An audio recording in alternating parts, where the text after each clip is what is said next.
In this episode, I am joined by Mike Larrimore, co-creator of Destined, to talk about creating cities, and we celebrate 50 episodes of the podcast. Welcome to the Mythras Matters podcast, season 1, episode 50, creating cities and having a celebration.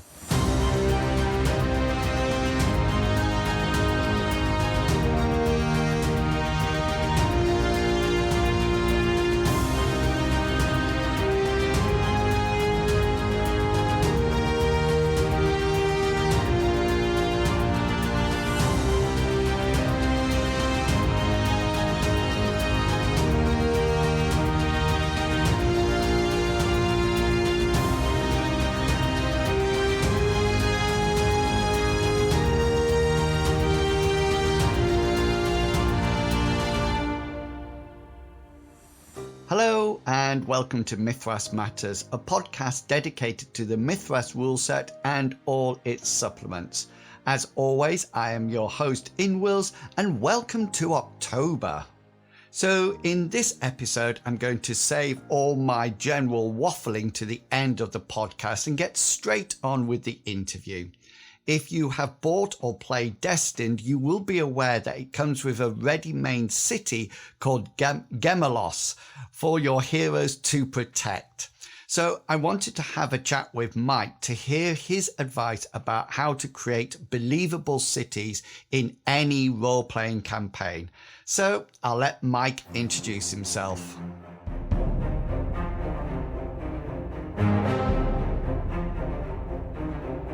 Sure. My name is Mike Larrimore. I am one of the writers of Destined. I also wrote Agony and Ecstasy, and I wrote Elevation for M-Space. Fantastic. And one of the brilliant parts of Destiny has to be the city that comes along with the rules. And I was really interested about how you set about creating that. So just to start off with, where do you start with creating a city? To me, the city is very much of the setting in general can very much be one of the main characters of a story. You know, whenever you are writing an adventure, you're writing fiction, if you don't have a good setting, then it takes away. I mean, you can do a good character study and things like that, but I think it's necessary. And if it's going to be an integral part, and with superheroes especially, you know, I think any setting, you know, you think of Waterdeep for Forgotten Realms, you think of, you know, Greyhawk, you know, all these things that these like classic fantasy cities that we have. It's very much something where if you have that one location, if you have that one place, and the characters are mainly focused there, they're mainly doing most of their adventures there, the more detail you give it, the more character it has, the more it builds on the story, that builds on the campaign. And for superheroes, obviously, there are very much iconic superhero cities. You know, Marvel Comics usually leans more into fictionalized versions of real world cities. But, you know, DC Comics, you have Gotham City, you have Central City, The Flash, you have Metropolis, you have Coast City, you know, you have all these different locations. And that was the very first thing with Destined, you know, before technically Agony and Ecstasy, is that I needed a city, you know, a superhero city. So I was thinking of different themes, thinking of different, you know, things I wanted to be part of that city. And honestly, with Gemelos City, or Gemini City, it was in Agony and Ecstasy, part of it was thinking about mythology. So I was thinking very much of Greek mythology in terms of that. I know there's a section in the Destined book where I talk about superheroes as modern mythology. So I was thinking kind of, you know, here we have Olympus and here we have the underworld. You know, we have the Crown, we have the ossuary. But then also from a superhero standpoint, I was thinking here we have Metropolis, which is the Crown, the shiny tech wealthy section of Gemelos City. And then we have the industrial area, the slums. We have the ossuary, which is Gotham. So that was kind of part of that too. But for me, also a big part of my creation process when it comes to a setting in a city is I'm very much someone, I like a map. Yeah. I was going So for to me, ask that, yeah, because cities are huge, yes, and I was just sort of, I agree.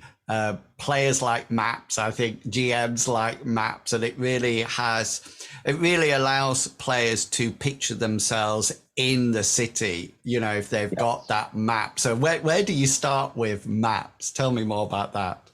Well, I'm lazy and I'm not an artist. And the idea of sitting down and drawing cities block by block is just not something that is appealing to me.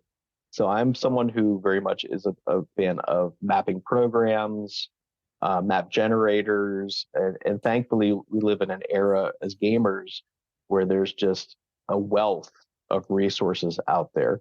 Mm. Personally, and actually, I will say that it kind of formed the basis of the map of Gamela City. There's a free one if you actually just look up RPG Fantasy City Generator.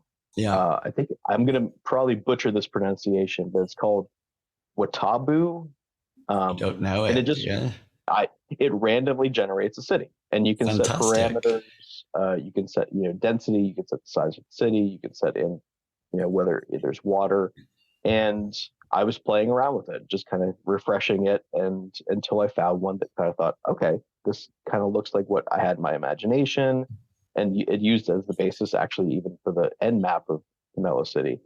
Um, for my personal campaigns, I'm doing a fantasy campaign right now that's a thief campaign that's set primarily in a single city. Um, Nice.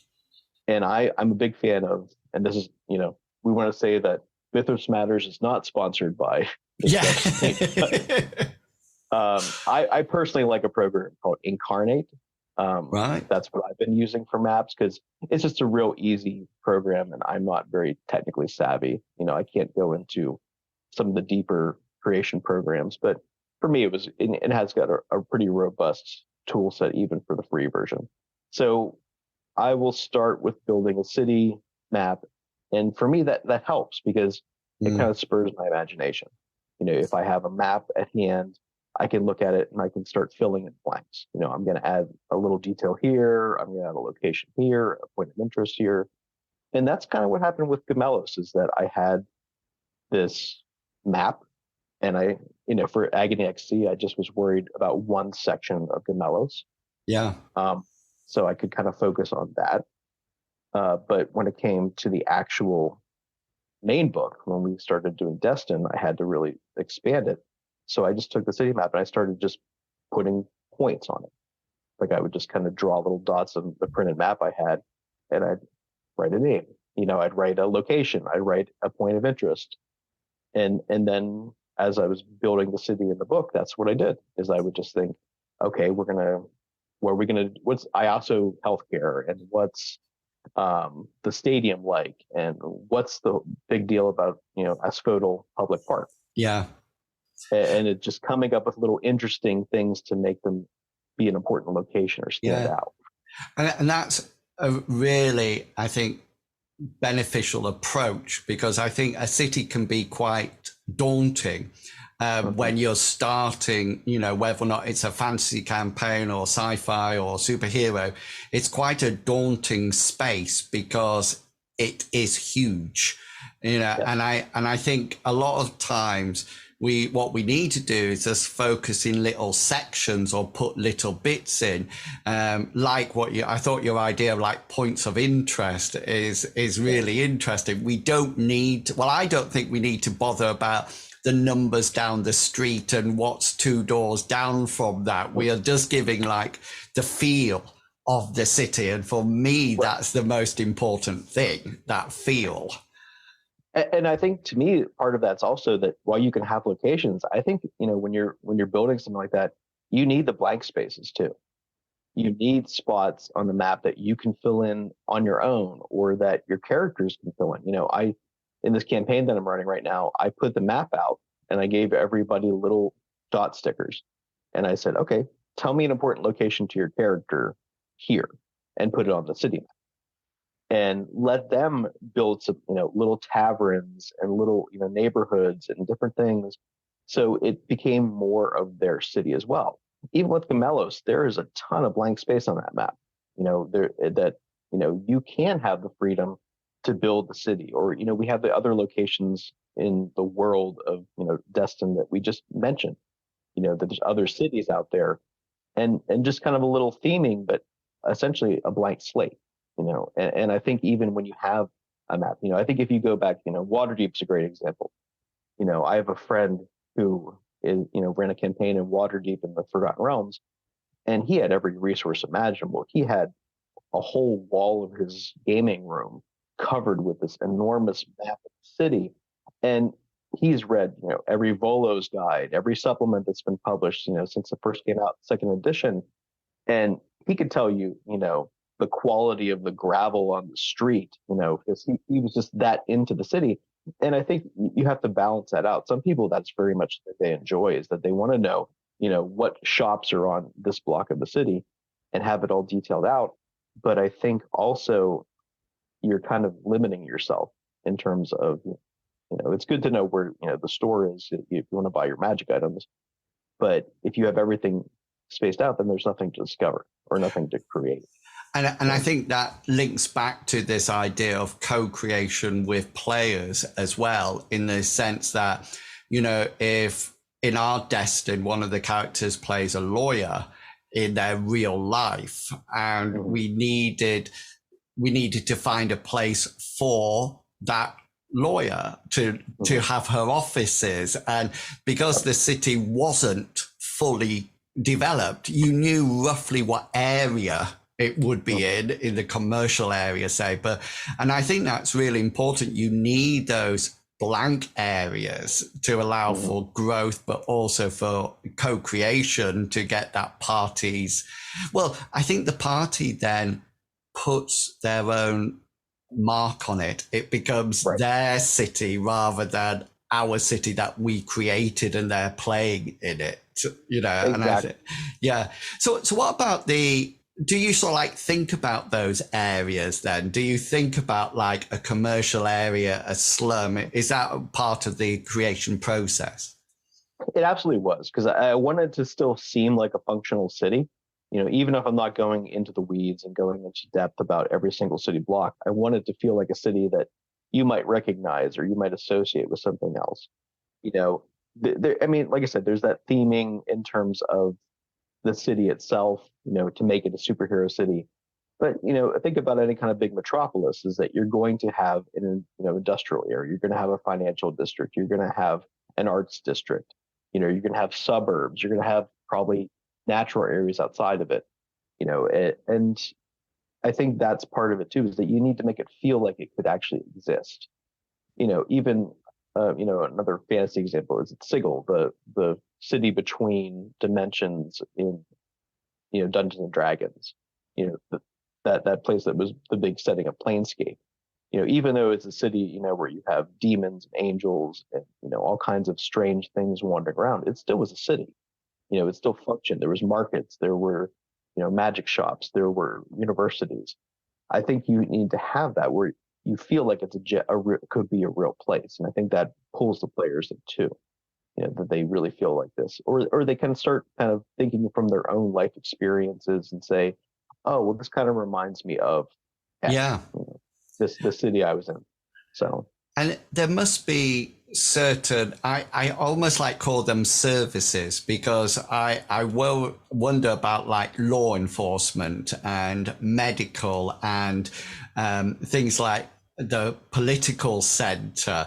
Do you find that you naturally create these as you develop your city, or is it something that you really think about beforehand, so the law enforcers are called so and so and they're in this district? How do you approach those main components of a city? I think it's just part of that building. I think, like you said, like I was saying about making it feel natural. Pardon me. You do need to consider that. We talk in the book about the fact that the ossuary is pretty much the police are either corrupt or they're so overwhelmed. And for me personally, I was thinking of like a real world example. I remember going to Philadelphia a couple times, and there were parts of Philadelphia that you feel like that. That the police felt outnumbered at times during its history, in terms of some of the crime issues and some of the things there. So I was thinking about that, in terms of, the mayor. The mayor has to have a character. You have to kind of give their political stance. And with something like Destined, it was easy because you have this X factor of superheroes Yeah. coming into it. And so there was a lot of thought put into that idea. If you really had a city, how would it affect that? It's kind of an unspoken thing in a lot of superhero settings that vigilante crime is kind of accepted.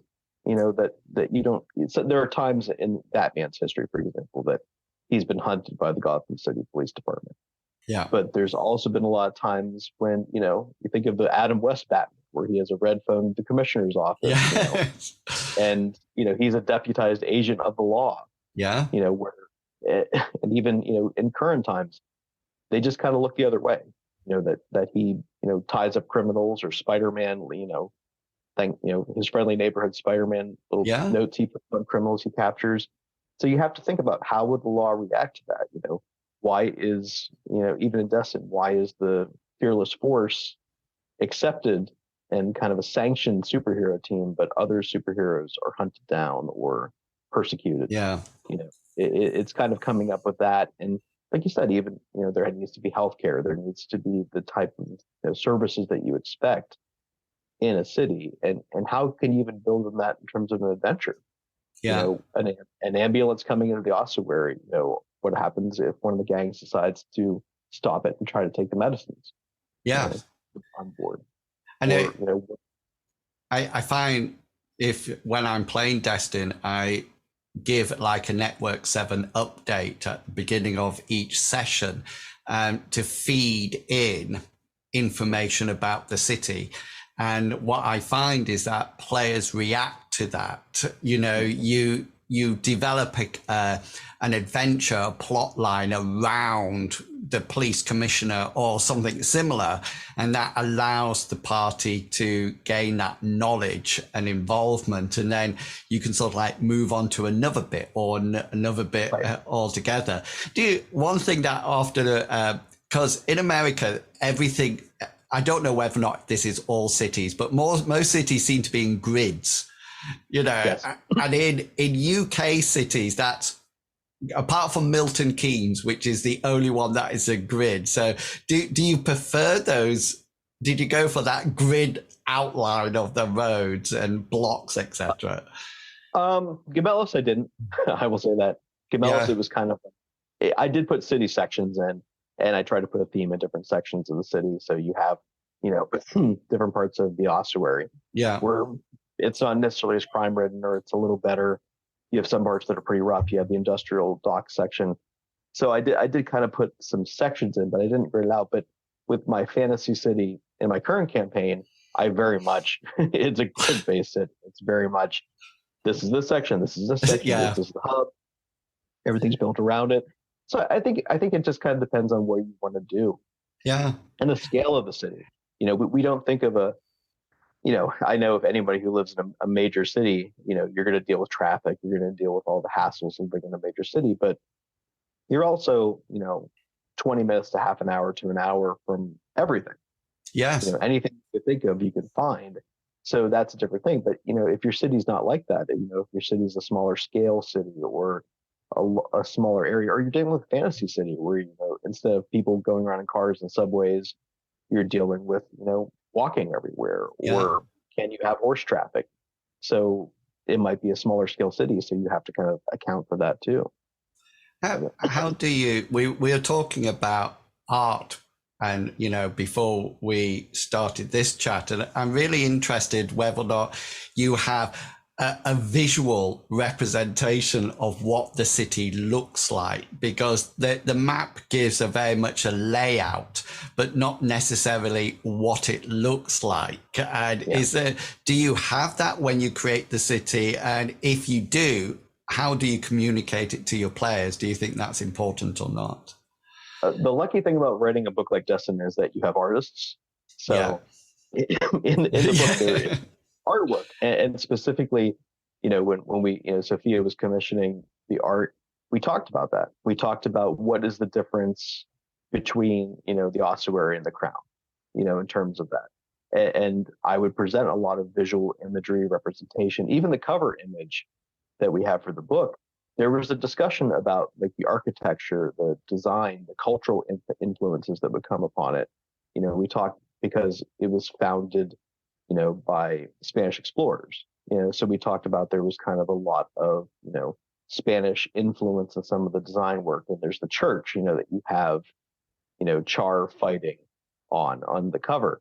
So there was a lot of that, and I would send a ton of pictures. But again, like I said, we live in that great era, where you can find fantastic artwork a Google search away. So I will oftentimes do that. Whenever we are in the city, I will quickly Google an image, that this is this building, this is this person, this is, this particular block or district. And you can generally find, artwork that wonderful artists that put a lot of time in, or you can find world influenced artwork or pictures that can do that. I was fortunate enough to play in one of our people on the boards. They asked me to pop in for a session of their Destined campaign, just to play like a one-off character. And they actually used a lot of took place in Baltimore. So they would have images from the actual city and street view images from Google and things like that. So you really kind of felt like that. You felt like you were really part of that city. And I think putting a little effort into doing that, can really make a difference for your players, because then it does feel like a living, breathing entity and not just, and I don't know about you too, but, sometimes I'm on and my descriptive elements are fantastic. And I'm talking about, the cobblestones, and I'm talking about the lighting and the lamps, the gas lights are, putting soft lighting upon this block and sometimes I'm like, you're on a street, Yeah. I just don't have the energy or the creativity of that moment to really come up with a great setting. Yeah. Sometimes a nice image can do a lot Exactly. of the work. Yeah. And I think with a lot of AI now,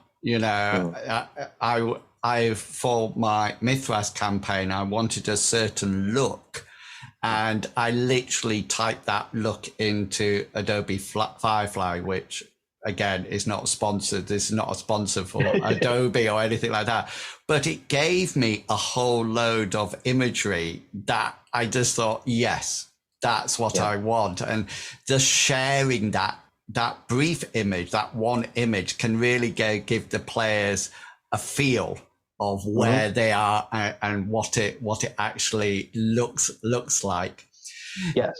We've talked about both superhero cities and fantasy cities, and I do think a lot of GMs, especially if they're starting out, might be quite daunted by it. So what advice would you give to them? They want, my first Mythras, my only Mythras campaign is set in Lindo, and we spent many hours of gaming, never leaving that city. It was a fantastic time. They got to know so much about the city. So it is a really good place to start. So what advice would you give to people who are starting out or want to create a city?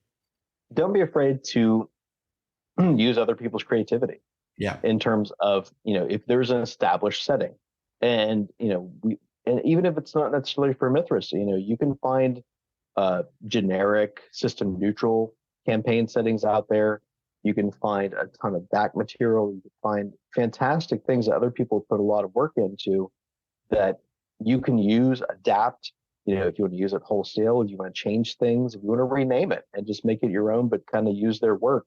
If you're using it for your personal group, there's nothing wrong with that. Obviously, if you're using it for publication, there's a whole different issue. But use the resources that are out there. I'll tell you one place I love is there's a site called the Cartographers Guild, and it's basically a message board, which is just a collection of people who create maps. They create battle maps, they create world maps, they create city maps. And there's just a ton of stuff there. And sometimes just going on a site like that or doing a Google search and just looking for fantasy city maps, and you might really be inspired by that. And like I said, even what I do with my players, I find that's always been a helpful thing. Get your players involved. If they feel like they have a place in the setting in terms of creating, I think it really, really helps them to feel connected to it. So if you can just say to them, tell me what's on this block, or tell me a place that your character frequents in the city, and have them make up a name. And I'm also a big fan of random generators, because sometimes, we all have jobs and lives and things that are pulling us a million different directions. And as much as we want to spend a couple hours that week coming up with a plot and all kinds of fun places and NPCs, sometimes we just don't have it. So don't be afraid to just use those type of tools too. Uh, we live in a golden age for this. Not only in terms of the hobby is growing, and more people are coming to it and realize the fun that they can have telling these stories together. But so many people out there are putting out these things that we can use for that very purpose. That we can find a generator for tavern names. We can find a generator for a whole dungeon if you want. That can just map it out for you if you just don't have the time, and to use those resources. And then we can add our own elements and tweak them as we need to, and make them something special. But I think it's about that. It's about it's easy to feel lost. It's like, I need to have a city for my campaign, or they're traveling to this region and this barony, and I've never actually figured out what's in this barony. Go online and find some things. Yeah, you can pop on a couple generators. And you've named some fantastic resources. So do send those, if they're on the web, do send those links over to me, because I'll pop them in the show notes, and I will definitely be using them in the future. It's been fantastic talking to you, Mike, as always. And we look forward to more Destined in the future. Yeah. There is more Destined coming out soon-ish. Soon-ish, yeah. Which is we're in the art direction phase, so I think we have Power Outage, which I think you mentioned, or I think Laws mentioned. Yeah. In your last episode. So that is actually the first official adventure for Destined. Written by yourself. Written by myself and Bill Yon, who's a good friend of mine, and he's kind of the unseen collaborator in a lot of projects. He's been my editor, behind the scenes about things. And if you ever need a person to help you make sure a rule can be broken, he's the man to break it. And show you fantastic. Love it. I wanted to bring him in on this because he's helped collaborate a lot of things with me in the years and had some great input. So yeah, it's for myself and Bill Yon. And actually, it's exploring the suburbs, a section of the suburbs of Gamela City. And there is a wonderful random chart that Bill wrote, which is random locations in a suburb. It's a generator. Excellent. Speaking of generators, I think I could probably talk about this. If you're fond of random generators, we have a random powers table in there. We have a random passions table in there. So if you're there's and then there's the random suburb location. So fantastic. That's definitely on my purchase list now. Anything that's random that I can roll and create, especially when my mind's a bit blank, that's super helpful. Thank you so much for taking time out of your busy schedule to talk to us today, Mike. I really do appreciate it, and thank you for all your helpful hints and ideas. We really do appreciate it. Thank you too, Ian. Thank you for everything you do. I appreciate everything you're doing for the game. So, thank you very much.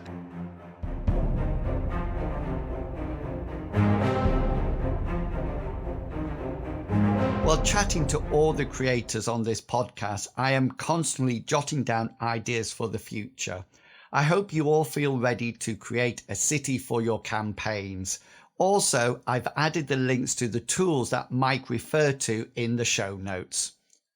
As well as making notes detailing the advice of the creators, I am also compiling a list of synonyms for the word fantastic. Yeah, I know, I really need to expand my vocabulary.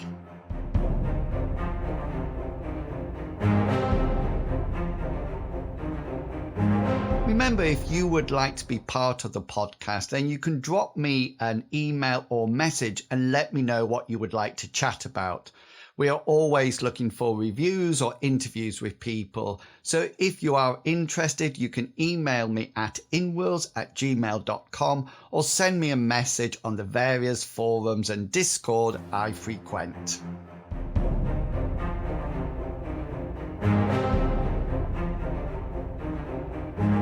At the start of the episode, I mentioned that we are now celebrating episode 50. It seems absolutely amazing to me that I've reached 50 episodes, but I have to admit it would only be possible with the willingness of fellow role players giving up their free time to participate in the episodes. In way of a brief celebration, I thought I would share some stats with you and also some favourite and popular episodes.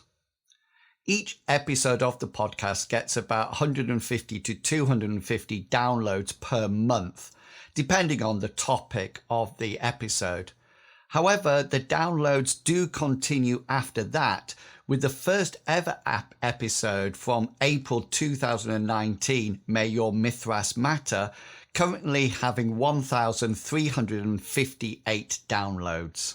There have been two really popular episodes. These are currently episode 17 from October 2020 to M Space and Beyond. No need to tell you what the topic of that one was. And also episode 21, Social Skills and Passive Blocking, that was published in February 2021. As for my favourite episodes, well, I don't really have a single one. I really enjoy any episode when I can remain silent and just ask questions to promote the conversation. These are the episodes with the guest contributors. I find these very inspirational and also have a massive creative urge after finishing the Zoom meeting. As well as some great episodes, I've had some mishaps as well over the 50 episodes. I remember the episode when the younger generation could hear a high-pitched squeal throughout the podcast, while I couldn't hear anything wrong at all. And also there was a month that I missed the deadline for the podcast back in April 2020. For that month, I just recorded an episode that was titled Mythras Matters Apology. Since publishing the podcast, it has had a grand total of 19,218 downloads and is listened to in all of the continents of the world, apart from Antarctica. The podcast has even had 2 downloads in South America and 3 in Africa. The country with the most downloads is the United States, with the UK and Germany coming in second and third, and is listened to a total of 320 cities, with the most downloads occurring in Frankfurt am Main, Hesse. Not too sure where that is. I think in Germany. Let me know if I've got that correct. I have to say I really enjoy producing Mythras Matters, although it can be quite stressful at times. Huge thanks to everyone who agrees to be on the podcast, and I am here looking forward to another 50 episodes. Thank you to everybody who listens in and allowing me to be part of a fantastic community. Drat, I should have thought of a different word there. When I eventually hang up my microphone, I'm not planning on doing that anytime soon, by the way, but I'm sure in the thank you speech, the word fantastic will appear several times.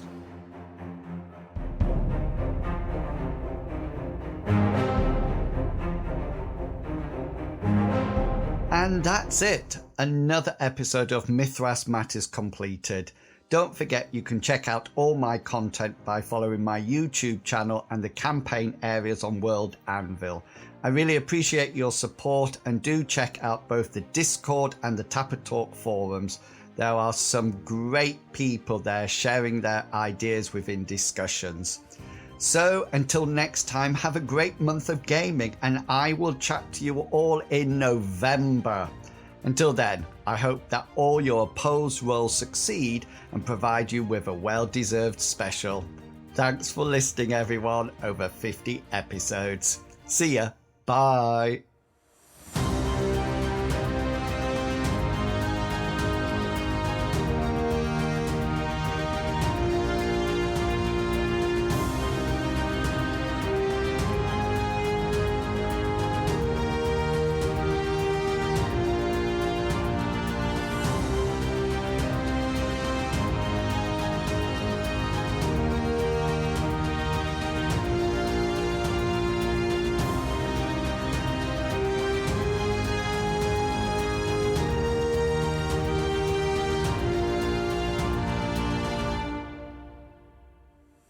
The content of this podcast is covered by the Creative Commons Attribution 3.0 license, so please give appropriate credit if you are sharing or copying any part of this podcast. Thank you.